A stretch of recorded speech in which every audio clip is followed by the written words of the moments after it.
मेरे साथ जुड़े क्योंकि मैं भगवान कृष्ण की अप्रत्याशित शिक्षाओं में गोता लगाता हूं और देखता हूं कि क्या मैं उनकी सबसे आश्चर्यजनक प्रतिक्रिया को उजागर कर सकता हूं।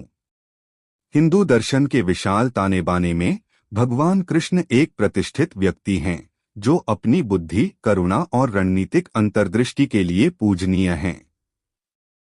दिव्य ज्ञान के अवतार के रूप में उनकी शिक्षाओं ने सदियों से लाखों लोगों को प्रेरित किया है, आध्यात्मिकता, नैतिकता और व्यक्तिगत विकास पर गहन मार्गदर्शन प्रदान किया है।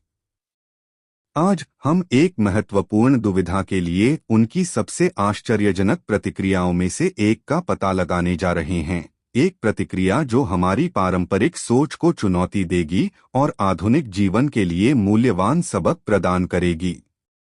महाभारत महाकाव्य में सबसे महत्वपूर्ण क्षणों में से एक कृष्ण के प्रिय मित्र और शिष्य अर्जुन के सामने आने वाला संकट है। जैसे जैसे कुरुक्षेत्र का महान युद्ध सामने आता है, अर्जुन अपने चाचा दुर्योधन के नेतृत्व में अपने ही रिश्तेदारों से लड़ने की संभावना से टूट जाता है। इस संघर्ष का बोझ उसके विवेक पर भारी पड़ता है और वह मार्गदर्शन के लिए कृष्ण की ओर मुड़ता है, एक योद्धा के रूप में अपने कर्तव्य को भ्रातृहत्या युद्ध में शामिल होने की अपनी अनिच्छा के साथ समेटने का तरीका खोजता है। कृष्ण की सलाह का न केवल अर्जुन पर बल्कि मानवता के भाग्य पर भी दूरगामी प्रभाव पड़ेगा। युद्ध का पूरा परिणाम अधर में लटकने के साथ दांव बहुत ऊंचे हैं। अर्जुन के नेतृत्व में पांडव न्याय के लिए लड़ रहे हैं, जबकि दुर्योधन के नेतृत्व में कौरव लालच, महत्वाकांक्षा और धर्म के प्रति घोर उपेक्षा से प्रेरित हैं। अर्जुन की आंतरिक उथल-पुथल व्यक्तिगत मूल्यों को बाहरी दायित्वों के साथ संतुलित करने के सार्वभौमिक मानवीय संघर्ष को दर्शाती है। स्थिति की नैतिक जटिलता से जूझते हुए उसकी पीड़ा स्पष्ट है। उसे डर है कि उसके कार्यों से हिंसा और पीड़ा का चक्र जारी रहेगा। महान शिक्षक के रूप में कृष्ण अर्जुन की शंकाओं को ध्यान से सुनते हैं, अपने मित्र की पीड़ा के साथ सहानुभूति रखते हैं। वह अर्जुन के संघर्ष की गहराई को समझते हैं, जो परिवार के प्रति उसके लगाव और अहिंसा या अहिंसा के पवित्र नियम का उल्लंघन करने के उसके डर से पैदा हुआ है।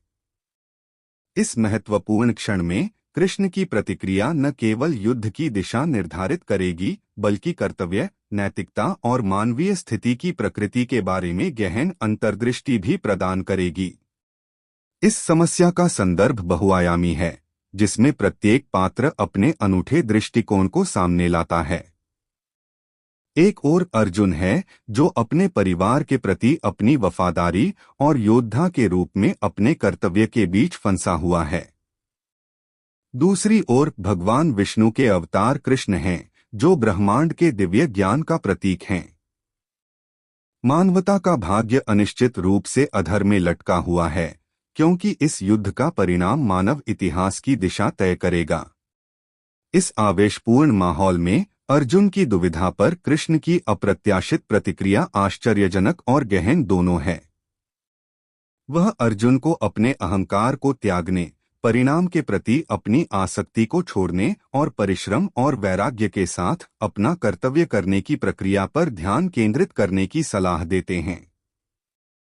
भगवद गीता के ज्ञान में निहित यह क्रांतिकारी दृष्टिकोण संघर्ष के पूरे परिदृश्य को बदल देता है, इसे आध्यात्मिक विकास और आत्मखोज के अवसर के रूप में फिर से परिभाषित करता है। कृष्ण के उत्तर के मूल में यह धारणा निहित है कि सच्ची स्वतंत्रता बाहरी परिस्थितियों में नहीं, बल्कि हमारे आंतरिक अस्तित्व में निहित है। विशिष्ट परिणामों के प्रति अपने लगाव को छोड़कर हम जीवन के सार्वभौमिक प्रवाह के साथ खुद को संरेखित करते हुए उद्देश्य की गहरी भावना को प्राप्त कर सकते हैं। यह ज्ञान कालातीत और समयोचित दोनों है, जो अर्थ, उद्देश्य और पूर्ति के लिए सार्वभौमिक मानवीय खोज की बात करता है।